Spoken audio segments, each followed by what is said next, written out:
In spite of all this na pangyayari na nilalahad niya ngayon, nasakit sa kanya. Sabihin yung simulan niya ng 2021. Pero before that, meron pa yun eh.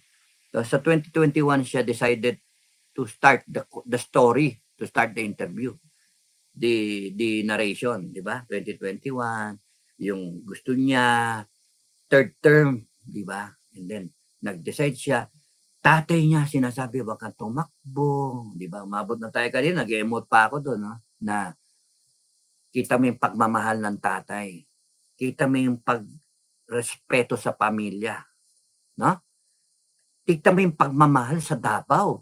What's up mga kababayan? News That Matters here. Dito sa video natin ngayon ni ating panonoorin o pakikinggan si Sir Dado. Huwag mo susubukan na gumawa ka ng hakbang na makakapagpatalsik sa iyo. Yan ang wika ni Sir Dado dito sa video natin ngayon. Na pati ang mga kapulisan at kasundalohan natin, no? Naghihintay na lamang ng senyas ni VP Sara. Naku naman po kung kailan at kung paano mapapatalsik di umano ang bangag na administrasyon. Pero bago ang lahat mga kababayan, iwan niyo po sana nakalimutan mag-like at subscribe para updated ka sa mga uploads ko araw-araw. At yun na nga no, mga kababayan, dagdag pa rito na natuwa talaga itong si Sir Dado, no? Dito sa mga revelasyon ni VP Sara kahapon. Na wika niya makikitaan mo talaga si VP Sara na tatak Duterte. Kung kaya naman hindi ko na patatagalin pa, heto na ang buong video.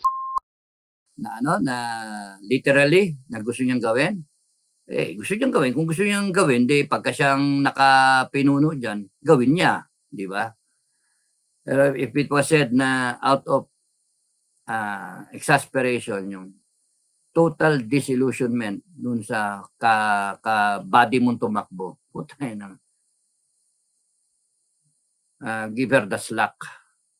Kasi kung ako man yan, ginamit ako, binabaliktad pa ako ngayon, putang ina, tapos bibirahin nyo pa ako ng 125 million na akong gago, samantalang kayong lahat magnanakaw.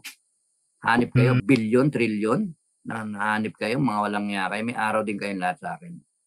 And ang magandang doon, sinabi, nakakatuwa nga hukain ko yung bangkay niya.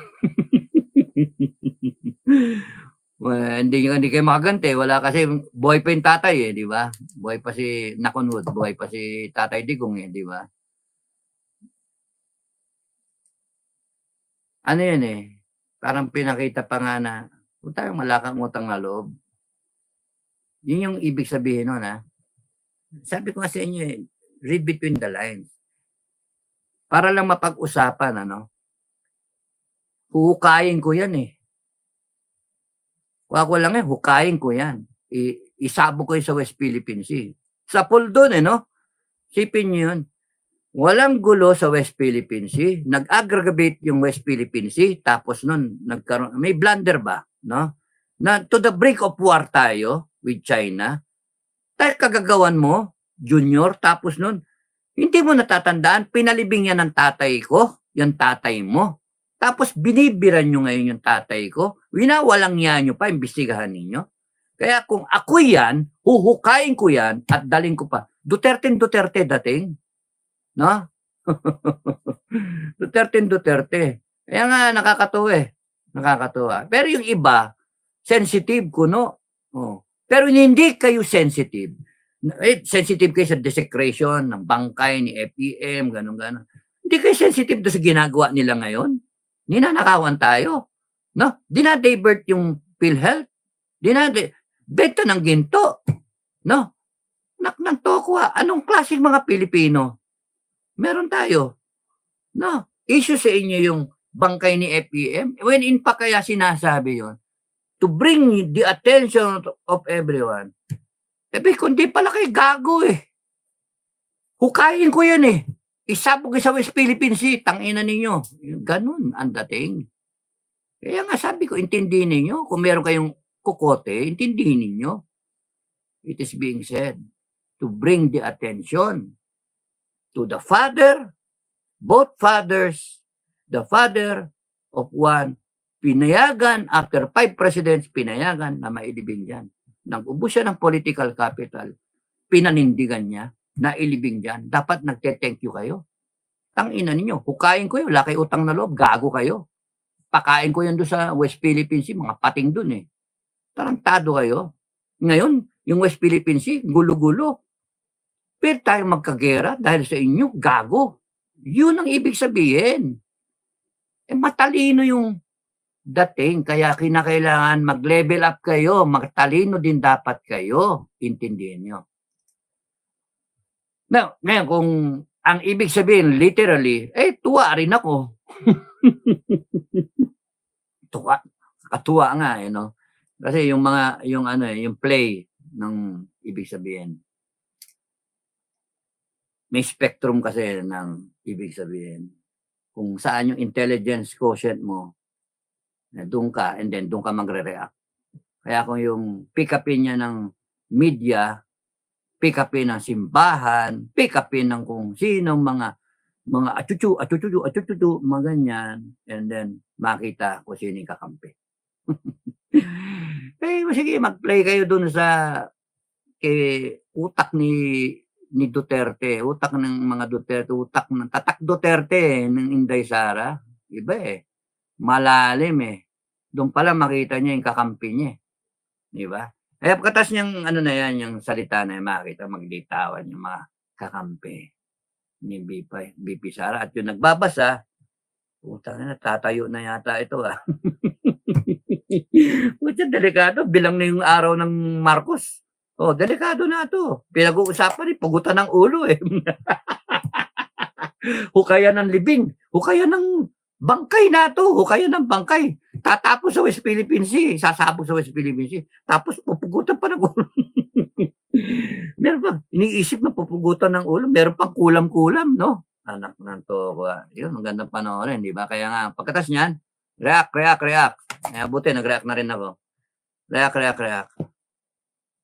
Filipino people, you have to rise up and be discerning. You have to rise up to the level of intelligence of this leader. Ibang klase. Kaya, if you are able to catch up dun sa mga salitaan, talinhaga ng ibig sabihin, hindi kayo mawala. Pero at the same time, kita mo yung puso ng tao. Ibang klase. Yung note, yung hinihiling, dalawa lang hinihiling, na hindi pa binigay. And then, in spite of that,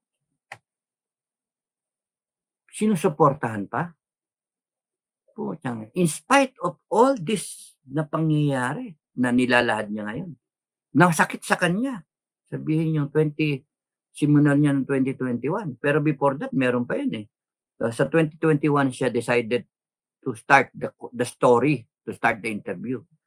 The narration, di ba? 2021, yung gusto niya, third term, di ba? And then, nag-decide siya.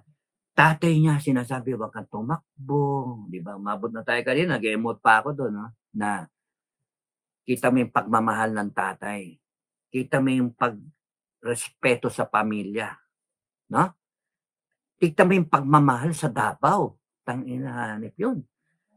Yun yung di magawa ni Bonget, mga kababayan. Sa simpleng request nga lang ng taong bayan na magpa-hair follicle test ito nag-aanlilangan pa. Paano pa kaya ang maglingkod? Naku naman po talaga. Anak ng tokwa. Pagmamahal sa Davao, hindi ka yung ayaw mong iwanan basta-basta. No? Pero yung humility na hanggang 4 na lang ako. Hindi ko maitaas to number 3. Baka yung susunod, kaya niya itaas. Grabe, di ba? You have so much character in that. And I was listening nga, sabi ko, ito. Na lalo akong natutuwa that I was given the chance to rate her. And I was able to rate her na so as such. Thank you, Dr. Angela. No? Thank you. Bang klase. Yung pagkakita niyo revelations na the way she's ayaw niya ng presidency. Kaya mayor lang siya, nag-file siya, and then vice president na pumayag siya. Ayaw ng tatay niya, etc. No? Ibang klase, pero mahal niya yung taong bayan para to settle the gap, vice president na. She has the time, kita nyo, na bata pa naman siya. Alam niya yung alam niya yung takbo ng panahon. Wala naman siya ibang pupuntahan. Kundi doon talaga eh. At alam niya ngayon, siya yung co-pilot. Alam niya yan. Kaya AAP, PNP, humanda kayo sa pagsisiyasat. Anytime. Anytime, big time. Di ba? AAP, PNP. FGF, humanda lang kayo. Anytime. And tingin ko nga, somewhere after US elections, tingnan natin yung pagbabago kasi connected tayo. Umbilical cord, US, no? Philippines. Somewhere. Meanwhile, patay na nga si Sinwar, respond dyan ang Iran, and then respond din ng Israel, respond, escalate. Ano lang yan? 19. Uy, ilang linggo na lang. 11 days, 12 days, and then 4 days. Election na. 5+. May papasok sa atin na undas. So, nakabakasyon yung Congress, yung ganun ba. So, yun yung mga developments na mangyayari. So, tayo, FGF, antay lang tayo. Kayong mga kababayan, support kayo, tulong kayo. Yun lang. Read between the lines. Level up sa intelligence quotient, capacity. No? Tignan ninyo. Learn what's happening. Helicopter view kayo, satellite view, tingnan ninyo. Global, and then Philippines, yung play. Yung iba dyan, babaliktad. With an election coming, and then nakita, yung may lalabas pa dyan na survey, after that, may mga sunod-sunod pa na may mga salita pa na si Inday, after that, babanatan pa niya si Tambi, no? Si Tambaloslos. Magkaupakan yan, makikita kung gaano siya katapang. Kung gaano siya kadeterminado. Kung gaano siya kagalit sa mga gagong yan. And doon magpopolarize ang taong bayan. Yun ang dating yan. Doon pupunta ang taong bayan. Tayong FGF, neutral tayo. Handa lang kayo for inspection. AAP, ganun din ang suggestion ko. Handa lang kayo. Colonel to generals, huwag kayo magpapanigurado because yung mga lieutenant colonel, major down the line, they control the men in ranks. Bayad-bayad, hindi nyo kayang bilhin yung sundalo. EDSA 1 ang mangyayari dyan. EDSA 1. Hindi, parang malabo yung EDSA 2. Yung BO, ang armed forces, hindi. Binaboy na nga yung yung dating binaboy. Kaya malalaman natin. Pero ang ano diyan, yung Inday na mga pronouncements, ipopolarize na yung tao. Parang magnetize yung dito, mas malaki dito sa kanya. Ayun man nagsasabi na dwindling yung mga mass base ng Duterte. You're trying to hope for the best na lang kayo. You're trying to convince people otherwise. Hindi. Napakasimple lang kasi yung kitang-kita ng tao, daman-daman ng tiyan ng tao. Actually nga, ngayon tanggapin ng tao yung pera, pero mag-participate sila sa People's Revolution pagka magkaroon doon pupunta talaga Kasi nakakagalit yung ginagawa nyo. Binabastos nyo yung mga institusyon, binaboy ninyo, ninanakawan yung taong bayan, at yung pera, kala ninyo pera nyo Linti kayo, hayop kayo. Kaya nga yun, dun pupunta talaga. Bina-warningan ko kayo, dun pupunta ina-analyze yung situation sige, bahala kayo. Gusto nyo ipilit yung sarili ninyo? Tingnan ninyo. Pagka yung taong bayan talaga ang tumayo at hindi si Inday, naku, Wala na, walang kapatawaran yun. Because yung tao Tama ka dun, Sir Dado. Inintay na lang namin itong senyas ni VP Sara. naman, ilalagay lang si Inday. Ayaw pa nga tumayo ni Inday, di ba? Pero pilitin nyo, sige. Hinihintay nyo yung investigasyon eh. Yung envelope na sinasabi, 50,000 and all that. Sasagot yan. Pag sumagot yan, yari kayo. Stalemate kayo. O pagka naniwala yung taong bayan kaysa sa inyo, kaysa sa Congress, basa papel ng Congress. Buhaya nga tawag sa inyo eh. Mga mandurugas, mandarambong. Pinag-iisipan na nga kay Isar eh. Imagine yung mga utak ng tao. Sa amin nga, hindi ko mapipigil yung mga follower na sila pa nagsasabi, death penalty kayo, butyang walang patawad, etc. Imagine napag-uusapan yun. Kaya nga, panalangin nyo si Inday Sara ang tumayo. Pagka ang taong bayan ang tumayo, patay kayong lahat. Sabi ko sa inyo, mamatay kayong lahat. Mauubos kayo. That's a people's revolution. Iba pa yung Inday Sara ano lang yan eh. Dating yan change of leadership lang ang tawag eh. Pinaka-the worst dyan, revolutionary government eh. Pero change of leadership, peaceful, etc. Pero yung people's revolution, madugo yun. Huwag nyo paabutin doon. AFP, PNP. May papel kayong gagampanan, delikado tayo, huwag ninyong paabutin na umabot tayo sa gera. Inday Sara, huwag mong paabutin na umabot tayo sa crash dive.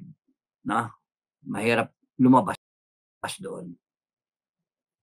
Gere. Pagka nagkaroon ng gulo yung West Philippine Sea at na-involved na yung China, pagka pumutok yung North Korea, South Korea, o kaya Japan, China, o kaya border dito, India, China, malaki na problema natin. Pagka na-involve ang US versus China, magkaupakan yan. Pagka nag-escalate yung Middle East, mag-escalate yan, magkabanatan, may involve ang Russia. Dito, yayariin tayo ng China. Laki ng problema natin. Kaya wag nyo nang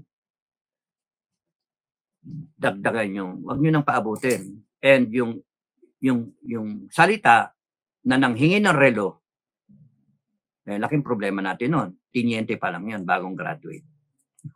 Nanghihingi na ng relo. Ibig sabihin, it's possible na kaya nagsimula yan hanggang all the rest to the generals, hanggang bagong graduate, you expect something in return for your service? May mali yata. Ito nga, wala pang service. Graduate pa lang. Nanghihingi na. Arbor. You have to look at it in a deeper sense. So, hindi pwedeng i-justify na bagong graduate, yung aspirations, sila yung magde-defend ng country. Trabaho yun. May training para doon. Kalahati ng katawan mo lagi, patay ka. The nation will thank you. Babalutin ka nga ng flag eh. Lahat ng ibang civilian hindi binabalot ng flag. Bigyan ka ng medalya pag na-enkwentro ka. Whatever. Libre lahat yung mo. Yung gastos mo pagka ka. May pension ka pa. Taas pa ng sweldo. So, we cannot expect anything in return. We shouldn't. Yan, may problema tayo pagka yung bagong graduate mo, gano'n na. How much more pagka na-general yan? Yan huwag nyo nang paabuti sa gera. Laki problema natin. Okay, Maria, Coach. Watch Sara, this service so amazing and shocking, very interesting. Watch